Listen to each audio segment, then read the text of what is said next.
For decades, the legend of Graceland's upper floors simmered behind velvet ropes and locked doors. No fan, no camera, not even the most elite guests had ever crossed that invisible threshold.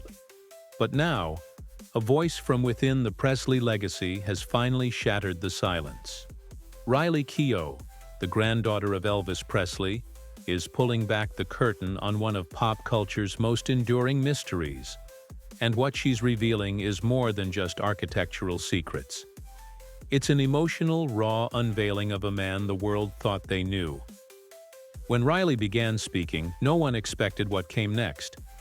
Entire rooms left untouched since 1977. Secret compartments, faded letters, even a shoebox scrawled with the chilling warning, "Do not open." Inside that box? Letters never mailed, memories never shared, and heartbreaks never healed. The moment Riley stepped onto that staircase, she wasn't just a granddaughter. She was the keeper of a myth, the protector of a sanctuary, and the last living bridge to a man who changed music forever. While the public marveled at Elvis's white jumpsuits, gold records, and pink Cadillacs, the second floor of Graceland held something even more powerful: truth. And it wasn't glamorous. It was messy, real, human. One of the most powerful discoveries Riley shared wasn't a jewel or a guitar. It was a study. A small, dimly lit room filled with Elvis's private books. Christian theology, numerology, Eastern mysticism. Scribbled in the margins were thoughts so deeply personal, they bordered on spiritual confession. Pages with nothing but the word "free" written over and over again. Another sheet held unfinished song lyrics, torn, fragmented, haunted. It was in that moment Riley realized, this wasn't the Elvis Presley the world adored. This was a man desperately seeking something beyond fame, beyond fortune. This was a soul unraveling behind closed doors. But let's not forget the man's staggering empire. Elvis wasn't just a performer, he was a mogul. Even after his passing, Graceland rakes in more than $10 million annually, driven by over 600,000 visitors a year. His estate includes a luxury car collection that once featured a 1955 Cadillac Fleetwood, a Stutz Blackhawk, and a rare BMW 507. Each vehicle wasn't just a ride, it was a statement. His wrist often bore high-end timepieces like Omega Constellation watches, and his custom jewelry collection alone was valued in the millions. Beyond that, his business decisions shaped the financial blueprint for today's stars. From his 50-50 earnings deal with manager Colonel Tom Parker to early merchandising rights, Elvis laid the groundwork for entertainment wealth. But his insurance policies, complex. He carried extensive health coverage, life insurance, and asset protection, all privately managed through trust-owned instruments. The lesson? Even kings of rock need a financial fortress. Protect what you earn, diversify your brand, and always, always prepare for the unexpected. But as we pivot from legacy to heartbreak, we encounter another family name, Presley's only daughter, Lisa Marie. She once stood as the torchbearer of the Elvis estate, but behind the glamorous photos and magazine covers, Lisa's financial story was a cautionary tale. Lavish spending, lawsuits, and costly divorces chipped away at her fortune. At one point, she claimed she was down to just $14,000 in liquid assets, despite overseeing an estate worth over $100 million. Her homes in Calabasas and Hidden Hills boasted sprawling square footage, infinity pools, and vintage decor. But maintaining that lifestyle cost her dearly. She also held several personal insurance policies, including extensive asset protection clauses due to her fragile financial and emotional health. And yet, through it all, she clung to Graceland, not just as an asset, but as a part of her identity. Now, Riley holds the keys, both literally and symbolically. Inside Elvis's bedroom, untouched since that fateful August day, time appears to have frozen. The clock on the wall still reads the same hour it did when the paramedics arrived. His cologne lingers in the air. His Bible remains on the nightstand, marked with handwritten notes. And Riley, as a child, remembers tiptoeing through that silence with reverence. Her memories aren't of grandeur. They're of grief, of awe, of a strange, sacred quiet that wrapped itself around every object. She wasn't just exploring a house. She was walking through her grandfather's mind. And then, the rumors. For years, conspiracy theories swirled. Was Elvis still alive? Was the upstairs sealed to hide a double's body? Riley doesn't entertain such notions. She confirms with piercing clarity. It was never about cover-ups. It was about respect. Her grandfather's final sanctuary wasn't a museum piece. It was a room where he wrestled with pain, processed heartbreak, and tried, in his own broken way, to be free. One room Riley revealed was especially haunting.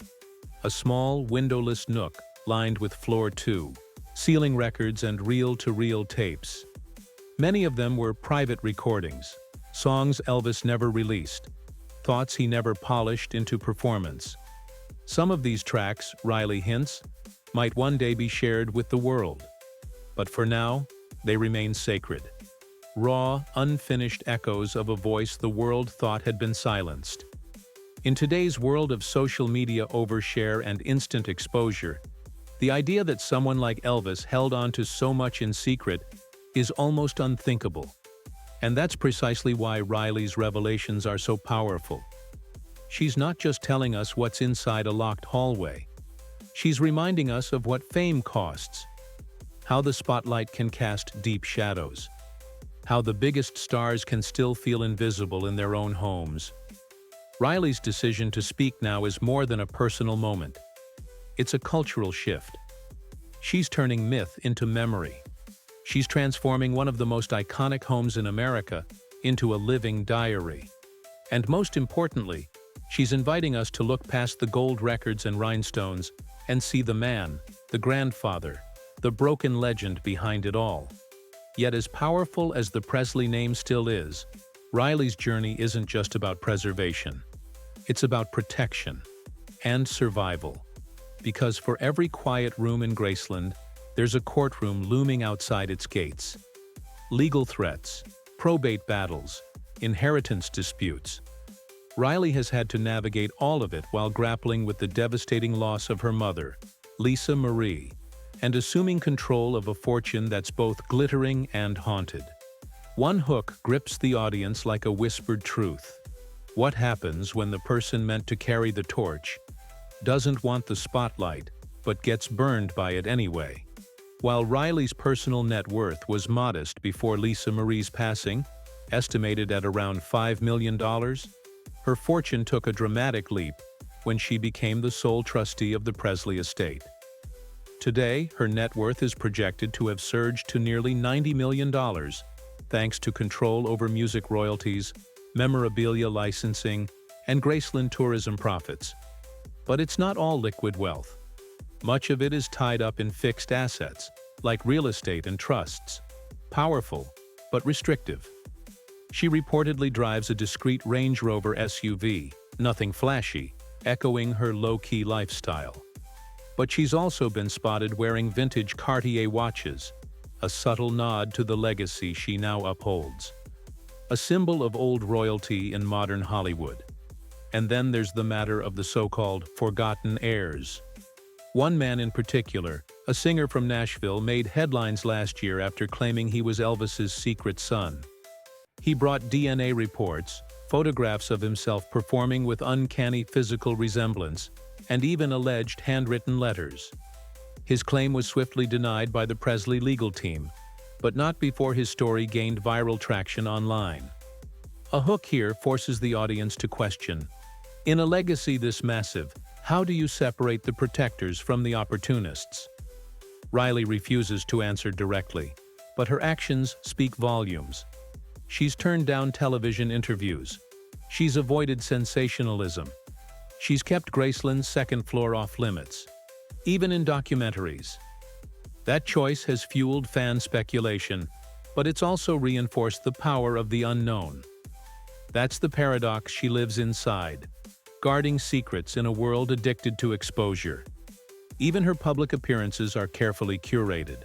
Chanel gowns, Tiffany and Company bracelets, and a demeanor so composed it's almost defiant.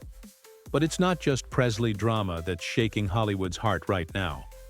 In another unexpected twist, rumors are swirling around a different kind of royalty, Hollywood's action hero elite.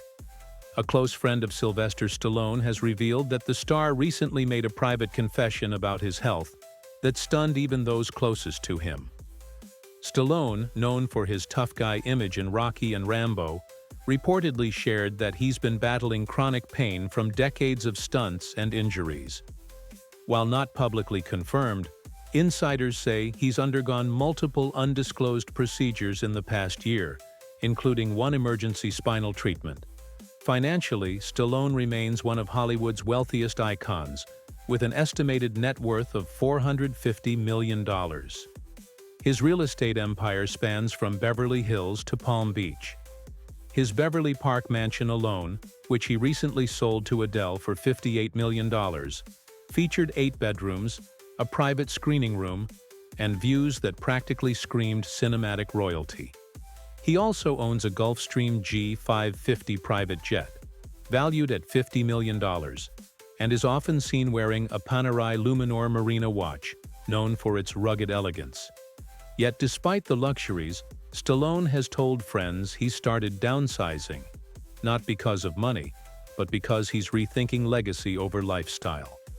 That sentiment echoes across town, where another giant of the silver screen, Denzel Washington, is quietly navigating his own internal crossroads. Sources close to the Oscar winners say he's become increasingly reflective in recent years, particularly after turning 70. While no official health issues have been disclosed, insiders note that he's been reducing his film commitments, focusing instead on directing and mentoring young black filmmakers. Washington's career has been a masterclass in consistency, but even more impressive is his financial trajectory. From $200,000 paychecks in the 80s to commanding over $40 million per project today, his net worth is now estimated at $300 million. He owns a sprawling estate in Beverly Hills, along with properties in New York and Miami. His car collection includes a custom-built Rolls-Royce Ghost and a Mercedes Maybach S-Class, but he reportedly prefers his classic Lincoln Navigator for day-to-day errands. On his wrist, he's often spotted wearing a Rolex Day-Date President, fitting for a man who's quietly led Hollywood with gravitas. Another story boiling beneath the surface involves Drew Barrymore, who has recently faced immense pressure behind the scenes of her talk show. Insiders reveal that she's been battling a silent burnout, juggling her duties as host, producer, and businesswoman. While Drew has always been transparent about her struggles with addiction and mental health in the past, she's reportedly avoided recent public statements because of ongoing contract negotiations. A producer from her team said off-record, "Drew gives everything to that show, but she's running on empty." It's a harsh contrast to the sunny image she projects on air. Financially, Drew's estimated net worth is $125 million, bolstered by savvy investments, including her beauty brand Flower, several production company stakes, and a surprisingly valuable real estate portfolio. She owns homes in the Hamptons, Los Angeles, and a secluded getaway in upstate New York. Though her lifestyle is understated, she's been known to indulge in classic designer items, Chanel flats, Hermès scarves, and a Cartier Tank Solo watch she's worn for years. The contrast is striking. A woman who appears light and cheerful, while carrying the weight of an entire empire on her shoulders.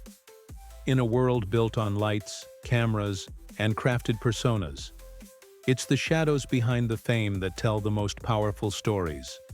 Whether it's Riley Keough holding tight to a family's fragile legacy, Stallone quietly retreating from his action-packed image, Denzel contemplating the future with grace, or Drew smiling through exhaustion.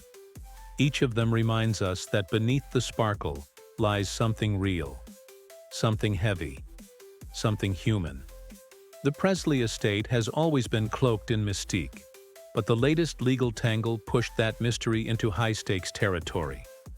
When the matter settled out of court, the public barely blinked, until whispers of a possible secret heir reignited old legends.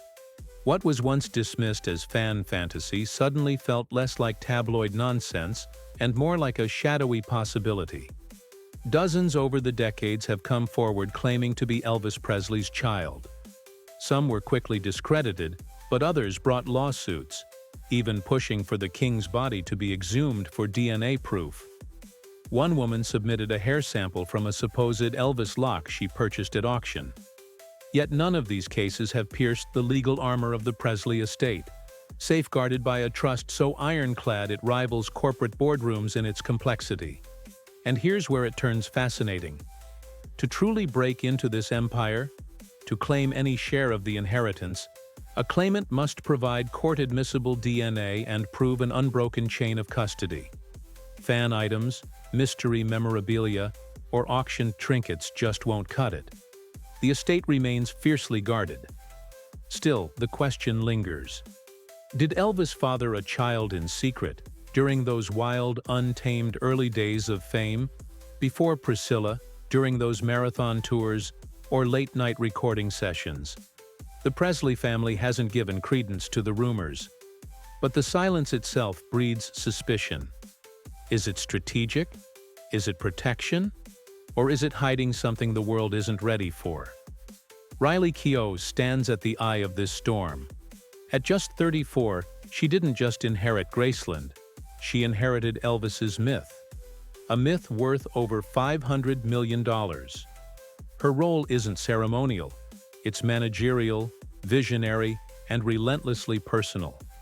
She handles licensing deals, meets with preservation experts, and oversees the estate's business empire, which includes a sprawling network of intellectual property, merchandise, and Graceland tourism. But here's the real twist. She's reshaping Elvis's legacy not with flash, but with precision. In her words, it's not about putting him on a pedestal. It's about understanding him. And that approach is what's kept fans loyal and critics quiet. Let's pull back the curtain on Riley's world. Her personal net worth, once modest, surged after Lisa Marie's passing, and is now estimated at $20 million and climbing, thanks to new licensing ventures, brand, collaborations, and stakeholdings in the Presley estate. She's not just living off the past, she's investing in the future.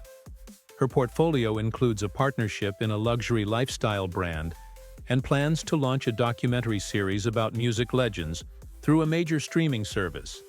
Her real estate holdings include a mid-century mansion in Los Angeles and a secluded cabin-style estate in Tennessee, valued collectively at over $7 million. And while she doesn't flaunt cars, she's been spotted in a matte black Range Rover autobiography and a rare Porsche 911 Carrera GTS. On her wrist, a Patek Philippe Nautilus, understated but worth upwards of $80,000. That's old money style. Quiet, curated, intentional. And it's not just luxury. Riley, guided by expert estate attorneys and wealth managers, has reportedly maintained several high-tier insurance policies covering health, travel, and intellectual property risk. If there is a secret heir, she holds the keys to the truth. If there are unheard Elvis songs, they wait for her approval. If Graceland is ever to shift from legend to living narrative, it's Riley who will shape that transformation. She isn't just preserving Elvis, she's redefining him. And that may be the most powerful chapter of all. And there you have it. Family feuds, hidden heirs, secret tapes, and a real estate empire guarded tighter than Fort Knox. From Elvis's raw recordings to Riley Keough's quiet power moves, this legacy is more than just rhinestones and rock and roll. It's a living story still being written. What do you think is hiding behind those sealed Graceland doors? Drop your theories in the comments. Be sure to like, subscribe, and hit that bell so you don't miss what's coming next. We're diving into more untold Hollywood legacies that'll leave you speechless. And remember, in the world of Elvis Presley, the music may have stopped, but the echoes? They're louder than ever. See you in the next video, where history meets Hollywood, one jaw-dropping secret at a time.